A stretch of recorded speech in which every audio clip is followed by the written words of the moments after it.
Lalu kemudian tiba-tiba dari kejauhan datang sang tangan kanan Raja Bajak Laut, Silver Relic. Oh, aku memang sudah menduga bahwa Angkatan Laut akan mengepung pulau ini. Tapi tak kusangka pertempuran yang terjadi akan sampai mengubah bentuk pulau ini. Maafkan atas keterlambatanku Boa Hancock. Aku akan mengurus semuanya. Melihat kedatangan relik itu, Kurohige pun ketakutan. Itu sang raja kegelapan, ucap Kurohige dengan kaget. Lalu relik berkata, "Hei mantan Kronco Shirohige, aku tahu sikapku ini kurang pantas sebagai orang dewasa. Tapi aku jujur, aku membencimu." Obi pun juga sama kagetnya dengan Kurohige. Oh tidak, itu Silver Relic. Kemudian relik berkata, "Hancock, kembalikan mereka semua seperti semula. Aku akan mengawasinya. Dan setelah itu kalian semua jangan berani macam-macam dan segera tinggalkan pulau ini." Nah, lalu kemudian kembali ke masa sekarang. Hancock berkata, "Aku sungguh bersyukur aku masih hidup. Terima kasih relik," ucap Hancock dan saudara-saudaranya. Lalu kemudian diketahui jika Saki adalah mantan Ratu Amazon Lily generasi terdahulu. Dia adalah mantan Kapten Raja Bajak Laut Kuja. Saki berkata, memang kemajuan teknologi pasti akan menyulitkan seseorang. Bahkan kapal perang batu laut ciptaan Vegapunk sekalipun bukan lagi tempat yang aman bagi Campbell. Lalu Nenek Yon berkata, kepungan angkatan laut dan kemunculan senjata baru serta juga kedatangan Kurohige membuatku sangat takut. Kukira nasib kita semua sudah tamat. Lalu kemudian relik berkata, sejujurnya aku bisa menyelamatkan kalian karena tertolong oleh situasi yang sedang terjadi. Tapi aku pun sudah tua. Mustahil aku bisa menang jika harus berhadapan langsung dengan Kurohige.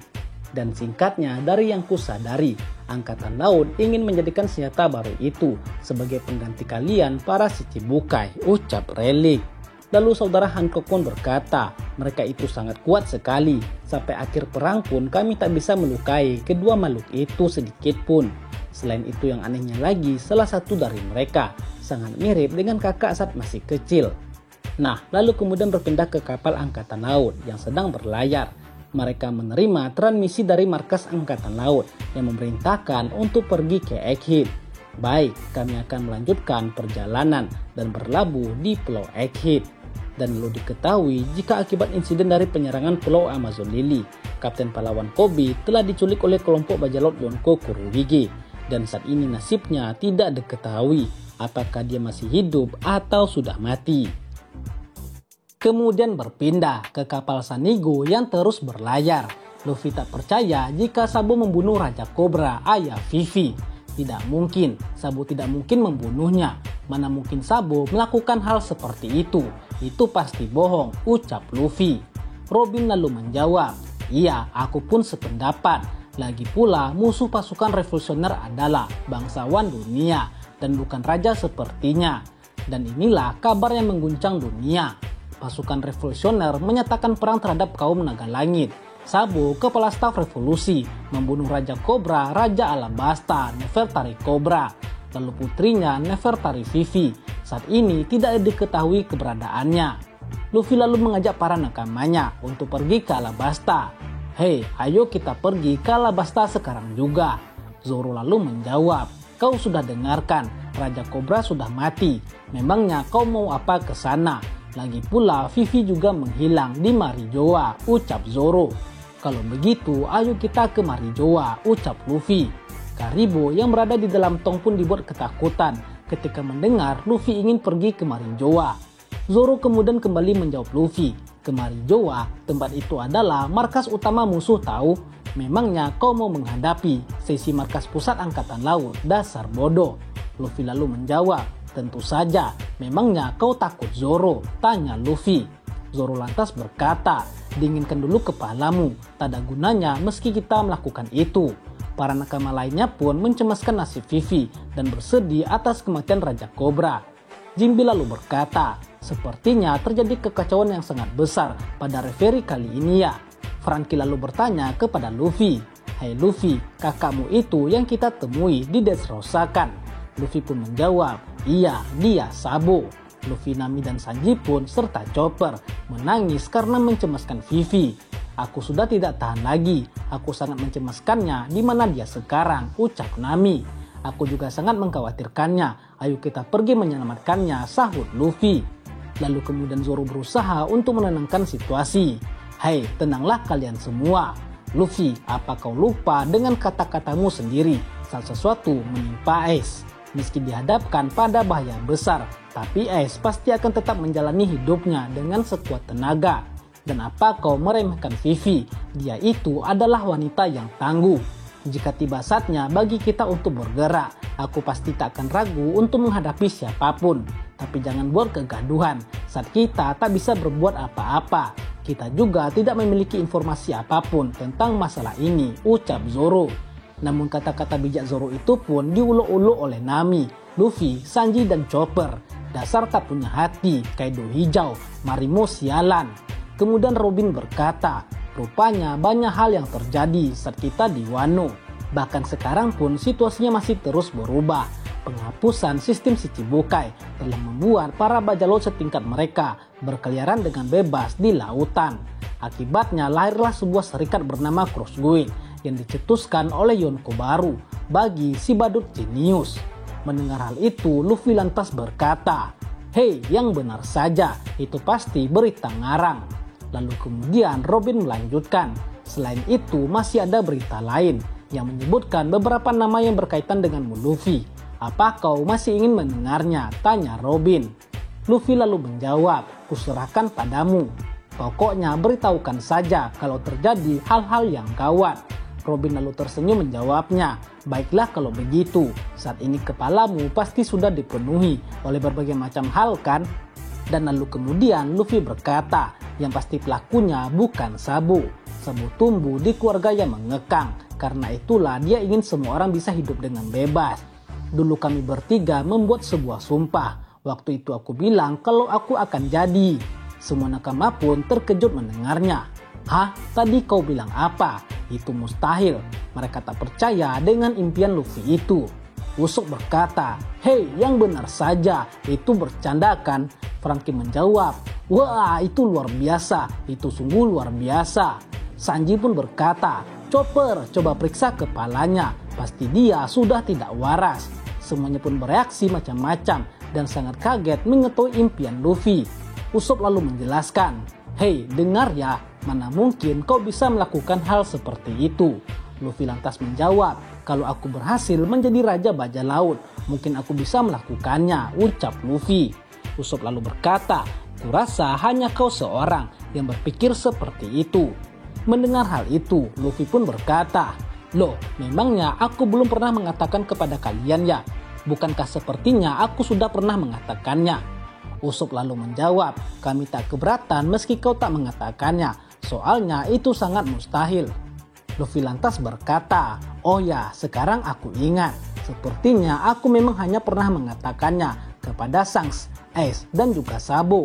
Robin lalu bertanya, apa reaksi mereka bertiga? Luffy terus menjawab, mereka malah tertawa. Bahkan Shanks sampai tertawa menangis. "Hehehehe, tapi itu adalah impian terbesarku," ucap Luffy. Mendengar hal itu, semua nakama pun tertawa. Jinbe bahkan sampai meneteskan air mata. "Hahaha, karena aku sudah ikut naik kapal ini, aku pun tak bisa mundur lagi. Rupanya aku telah bergabung dengan kapten yang merepotkan." Chopper lalu berkata, "Itu hebat sekali Luffy, kau punya impian yang sangat luar biasa." Nami juga berkata, "Benar-benar ciri khasmu ya." Franky juga menjawab, "Setidaknya kau harus menjadi raja bajak laut untuk bisa mewujudkannya. Dan kini kita hanya perlu menemukan satu rod poneglyph lagi untuk bisa mencapai Laftel." Robin lalu berkata, "Jangan mengatakannya seolah itu mudah Franky. Poneglyph terakhir itulah masalahnya. Karena selama ini tak ada seorang pun yang pernah menemukan poneglyph itu. Bahkan tak ada petunjuk sama sekali mengenainya." Lalu kemudian berpindah ke markas pusat angkatan laut. "Hei, ada transmisi masuk di kerajaan Kamabaka dari Kaisar Api Sabo. Di mana lokasinya? Pastikan kalian melacaknya," ucap salah satu petinggi. Lalu kemudian mereka menyadari jika itu adalah komunikasi darurat dan tak akan lama. Mereka pun segera melacak lokasinya. Dan lalu kemudian berpindah ke 5 tetua Gorose di Marijoa. di mana para Gorosei juga mendengarkan para angkatan laut yang telah berhasil melacak lokasi Sabo. Mereka mendengar dan mengetahui jika Sabo berada di kerajaan Lulusia. Gorosei Saturnus berkata, "Lulusia?" Lalu Saint Marcus berkata, "Tak kusangka itu adalah salah satu dari 8 negara yang melakukan revolusi dan mengkudeta kerajaan. Dan ternyata itu adalah negara yang telah disusupi oleh Sabo." Lalu kemudian Gorosei Nasujuru berkata, "Oh, begitu rupanya." Kemudian Saint Jupiter berkata, "Sungguh pria yang bernasib malang." Lalu Gorosei Valkyrie menjawab, "Tidak, mungkin ini memang sudah takdir." Lalu kemudian berpindah ke kerajaan Kamabaka, markas sementara pasukan revolusioner. Para pasukan revolusioner pun sangat begitu gembira mengetahui Sabo baik-baik saja. Sabo lalu berkata, "Maaf, aku sudah menyusahkan kalian. Dragon Sans, bukan akulah pelaku yang telah membunuh Raja Cobra. Tapi ketika berada di Marijoa, aku melihat sesuatu yang sama sekali tak terduga. Kursi singgasana yang kosong yang berada di Kastil Pange yang seharusnya tidak diduduki oleh Raja Dunia. Ternyata ada seseorang di sana." Dan lalu tepat ketika Sabo mengatakannya, tiba-tiba kerajaan Lulusia berubah menjadi mencekam. Awan hitam tiba-tiba menyelimuti seluruh kerajaan itu. Para penduduk pun sangat kebingungan dan juga kaget karena tiba-tiba perubahan cuaca di sana sangat tidak biasa. Dan lalu terlihat ada sesuatu yang muncul dari balik langit. Dan sesaat kemudian petaka bencana pun terjadi. Sebuah cahaya yang begitu terang pun langsung meledakkan Pulau Lulusia beserta semua isi-isinya. Semuanya pun lenyap dan musnah, tersapu serangan mematikan itu.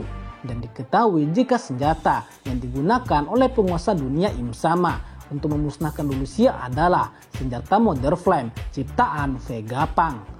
Lalu kemudian berpindah ke markas angkatan laut.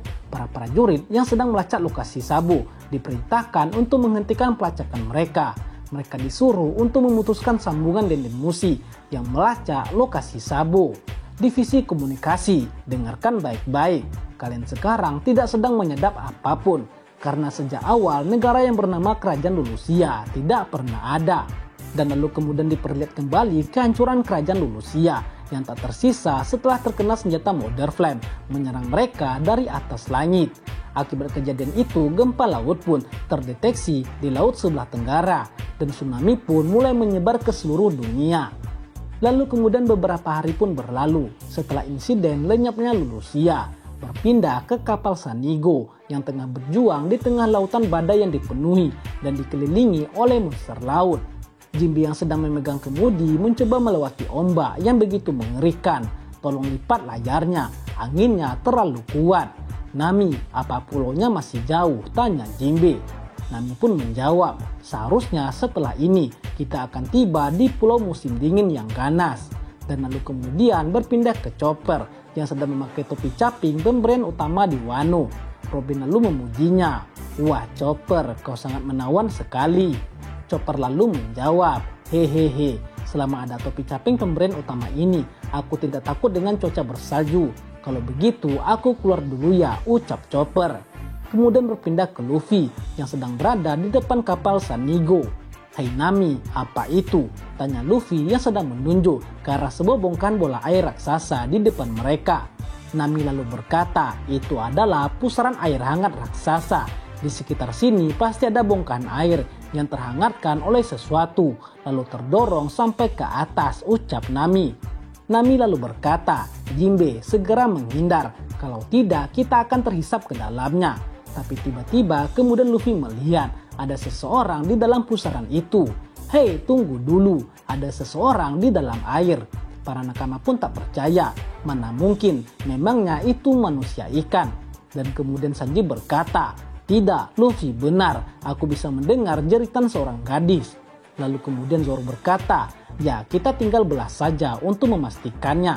Sanji lalu berkata, "Awas kau Marimo, jika kau sampai melukai gadis itu, maka kau akan kucincang." Lalu kemudian Zoro pun menebas pusaran itu dan membelah pusaran itu menjadi 2. Tapi tiba-tiba Chopper keluar dari dalam kapal. "Hai kalian semua, ada keributan apa ini? Lihatlah aku adalah Dr. Chopper bertopi caping."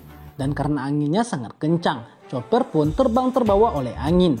Semuanya pun sangat panik ketika Chopper terbang ke atas langit. Luffy lalu cepat-cepat mengambil chopper dari atas kapal, tapi Luffy malah ikut terbawa angin. Dan ternyata orang yang dilihat oleh Luffy di dalam pusaran itu adalah salah satu bajak laut generasi terburuk, Jewelry Bonnie, dengan bounty 320 juta berry yang berada dalam wujud anak kecil. Lalu kemudian Luffy menangkap Bonnie agar tidak terjatuh ke dalam laut. Dan lalu Bonnie melihat ke arah dalam laut yang dimana dia sedang dikejar oleh monster laut. Hush, aku selamat. Bagaimana dengan monster itu? Oh tidak, dia masih ada di bawah sana. Bonnie lalu mencoba memperingatkan nakama Luffy yang ada di kapal. Hei kalian semua, lihat ke bawah. Para nakama pun menyadari teriakan Bonnie itu. Hei, dia bilang lihat ke bawah. Dan betapa kagetnya mereka ketika melihat gigi-gigi raksasa sedang terbuka untuk melahap kapal. Apa itu? Ada sesuatu di bawah permukaan air. Ayo kabur Jinbe. Jinbe pun langsung membelokkan kapal dan berhasil selamat dari serangan monster itu. Apa-apaan itu? Ukurannya terlalu besar untuk ikan hiu. Selain itu tubuhnya terbuat dari besi, ucap Zoro. Jinbe kemudian berkata, hei kalian semua pegangan, kita akan jatuh ke laut. Dan lalu Jinbe melihat Luffy dan Chopper jatuh ke laut. Oh tidak, Luffy dan Chopper akan jatuh ke laut. Franky, kuserahkan kemudi padamu, bawa kapalnya ke arah kami. Franky lalu mengambil alih kemudi dan langsung mengarahkannya ke arah Jinbe dan Luffy. Namun tiba-tiba hiu raksasa itu menembakkan rudal bawah air ke arah kapal Sanigo. Dan boom, kapal Sanigo pun terbalik, terkena hantaman rudal dari monster laut itu. Nami Sanji, Usopp, Robin, Franky, dan Zoro pun terjatuh ke dalam laut. Sedangkan Jinbe sedang berusaha menyelamatkan Luffy dan Chopper juga serta Bonnie. Setelah menyelamatkan Luffy dan Chopper, Jinbe ingin kembali ke kapal. Tapi karena arus laut yang sangat kencang, sangat mustahil bagi Jinbe untuk mencapai kapal dengan 3 beban bersamanya. Dan hal itu lebih mustahil lagi karena tiba-tiba hiu monster laut itu menyerang Jinbe dengan rudal. Oh tidak, itu serangan meriam. Kalian semua, kita akan menyelam ke dalam laut, tarik nafas yang panjang. Jinbe pun berenang secepat kilat untuk menghindari serangan monster laut itu. Lalu kemudian berpindah ke kapal Sanigo yang mulai tenggelam. Karena arus yang sangat kuat menyebabkan kapal tidak kembali ke permukaan dan malah terseret arus laut. Dan monster laut itu pun kembali akan menghancurkan kapal Sanigo. Tapi tepat ketika monster hiu itu akan menyerang, sebuah robot raksasa tiba-tiba muncul dan menghajar monster laut itu. Lalu kemudian berpindah ke markas Angkatan Laut cabang J14 yang dimana Tashigi berada di sana bersama dengan anak-anak yang mereka selamatkan dari Pangazar. Di sanalah Tashigi merawat mereka semua untuk mengembalikan ukuran tubuh mereka seperti semula dengan bantuan dari Dr. Vegapunk. Dan ternyata markas Angkatan Laut J14 itu berada di sekitar Pulau Egghead atau tak jauh dari Egghead. Berkat obat dari Vegapunk, tubuh anak-anak itu pun mulai jadi mengecil dan kembali ke bentuk semula. Nah, di saat Tashigi sedang mengurus anak-anak itu, wakil Admiral Doll datang menghampiri Tashigi dan berkata, hei Tashigi, bisakah kau melakukan sesuatu pada bocah yang bernama Helmeppo itu? Dia terus-terusan saja menangis. Tashigi lalu menjawab, maaf, tapi rasanya tak ada yang bisa saya lakukan. Soalnya sekarang teman baiknya sedang tidak diketahui. Selain itu, Kolonel Koby juga senior saya, ucap Tashigi. Lalu kemudian berpindah ke Helmeppo dan juga Hibari. Mereka sedang menangis di depan Laksamana Muda Angkatan Laut, Prince Bruce, untuk meminta bantuan. Kumohon Prince, bukankah kita semua rekan seperjuangan? Tolong selamatkan Koby, ucap Helmeppo dengan derayan air mata. Hibari juga demikian. Aku mohon padamu Admiral Muda, Koby sudah banyak membantuku selama ini. Kumohon bawalah kami ke Pulau Bajak Laut untuk menyelamatkannya. Prince lalu berkata, itu adalah markasnya bajak laut tahu. Sedikit saja kita membuat masalah, maka para bajak laut yang haus darah itu pun akan langsung menyerbu kalian seperti kawanan lebah. Karena itulah tempat itu dijuluki sebagai sarang lebah. Helmeppo lalu menjawab, tempat ini kan dekat dengan Pulau Egghead. Kalau kita diperbolehkan membawa senjata serapim, maka kita bisa menyelamatkan Koby. Pringles lalu menjawabnya, kalian ini sudah gila ya, dinginkan dulu kepala kalian. Saat ini kita sudah kehilangan kontak dengan Distrike. Tak ada yang bisa kita lakukan sekarang. Jadi tolong pahamilah situasinya, ucap Bruce. Lalu kemudian berpindah ke tempat Luffy, Jinbe dan juga Chopper, serta juga Bonnie yang telah berhasil mendarat di Pulau Egghead. Mereka semua selamat dan bersembunyi di salah satu gua di sana. Luffy lalu ternyata tidak mengetahui jika Bonnie adalah salah satu bajak laut seperti dirinya. Hah? Masa kau tidak kenal aku dan kau tidak tahu siapa aku? Kita ini sesama generasi terburuk tahu. Selain itu, aku juga ada di saat kejadian 2 tahun yang lalu. Luffy lalu dengan santainya menjawab, oh ternyata kau juga generasi terburuk ya. Maaf, aku tidak mengingatmu, ucap Luffy. Bonnie lalu menjawab, aku adalah musuh kalian, ingat itu baik-baik. Tapi aku berterima kasih karena kalian sudah menyelamatkanku. Luffy pun menjawab, tak usah dipikirkan Bogi. Anjing, Bogi nggak tuh? Nah, melihat kelakuan Luffy itu, Bonnie pun berkata dalam hatinya, apakah dia benar-benar seorang Yonko? Kemudian lantas Bonnie bertanya, ngomong-ngomong kenapa poster terbarumu seperti itu? Rambutmu menjadi putih. Dan asal kau tahu, berita di koran itu sangat heboh sekali. Dunia sungguh sangat gempar, ucap Bonnie. Luffy lalu menjawab, oh itu adalah wujudku saat menjadi bebas. Bonnie lalu bertanya lagi, tapi ngomong-ngomong bagaimana dengan teman-teman kalian? Luffy lantas berkata, mereka pasti akan baik-baik saja. Hehehe. Syukurlah kalau begitu, tapi tak kusangka aku juga akan bertemu dengan Jinbe, sang kesatria lautan, ucap Bonnie. Jinbe pun bertanya, kau sendiri bagaimana Bonnie? Apa yang terjadi pada kapal dan anggotamu? Bonnie lalu menjawab, aku kemari seorang diri dan kapalku sudah dimakan oleh monster besi itu. Ngomong-ngomong perutku lapar, ucap Bonnie. Luffy dan Chopper pun juga berkata, sama, aku juga lapar. Ayo kita cari makan di sini. Mungkin ada warung di sekitar sini, ucap Luffy. Bonnie pun menjawab, dasar orang-orang bodoh. Di pulau ini tidak ada warung makan tahu, dan asal tahu saja, ini adalah pulau milik pemerintah, yaitu Pulau Egghead, tempat yang disebut sebagai pulau masa depan 500 tahun mendatang, sekaligus tempat laboratorium sang dokter jenius Vegapunk. Dan aku kesini karena aku punya urusan dengannya, ungkap Bonnie. Luffy lalu menjawab, seingatku aku tahu nama itu. Lalu kemudian berpindah ke kapal Sanigo yang diselamatkan oleh robot raksasa. Dan kemudian ada seorang gadis keluar dari dalam robot itu. Ternyata gagal lagi. Nafsu makan makhluk hidup memang tak bisa dikendalikan. Perintah yang kuberikan pada Megasar hanyalah mengintai, melapor dan menyerang. Kalau dia juga sampai memakannya, nanti tak akan ada lagi yang tersisa. Kurasa ini adalah kesalahan pemrograman. Para nakama Luffy pun melihat sosok gadis yang keluar dari dalam robot itu. Franky lalu kemudian berkata, hei, aku tak tahu siapa dirimu, tapi terima kasih sudah menolong kami. Mendengar itu, gadis itu pun menjawab, hah? Siapa bilang kalau aku telah menolong kalian, wahai para bajak laut sekalian? Aku adalah ilmuwan jenius yang rendah hati dan juga bekerja untuk pemerintah. Namaku adalah Dr. Vegapunk.